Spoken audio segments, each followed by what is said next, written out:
I'm going to show you a technique that's going to really be very helpful in determining the appropriate size mouthpiece to use on your patient.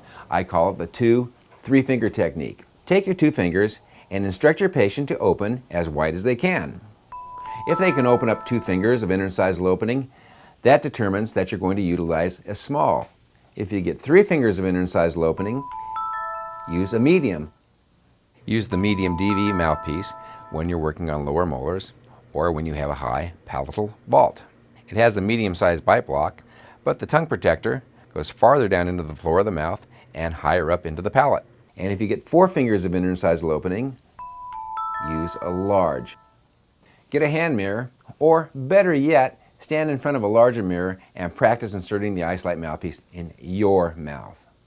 Now, try a smaller size and see what that feels like. Try a bigger size. How does that feel? Which one is going to be most comfortable for you? Where do you think you'll get the best isolation and the best comfort? If you can take your tongue and put your tongue underneath the mouthpiece or the tongue protector, then it's probably too small. If your jaw is really strained open, then it's probably too big. So you want to find that size that's right in the middle for you, and each one will be specific for each patient. Then it's time to move on to your team members. We'll get them in the chair and allow you to practice inserting it on them. And all the staff members are going to come and independently size that patient. 3 times on the right, 3 times on the left.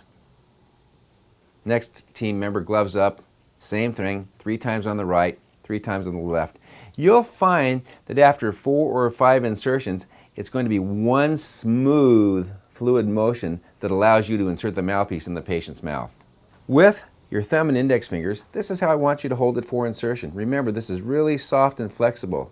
If you grip it like a hammer, your hand is going to be hitting into the side of the cheek and it's going to obstruct the way that you put the mouthpiece into the mouth.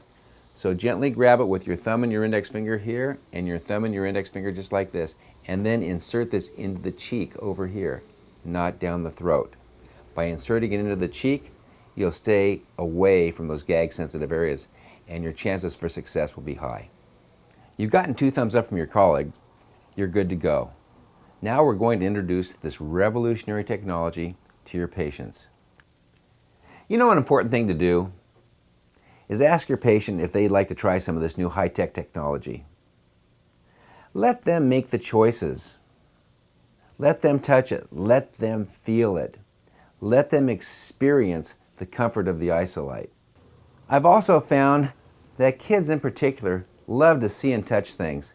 So I'll hand the Isolite to them and let them feel just how soft and flexible that mouthpiece is. I'll let them push the buttons and turn on the light. I call it my little laser for them. They can flip the vacuum controls on and off. Kids just love to do this thing. And once kids are familiar with something, they're very receptive to allowing you to place this in their mouth.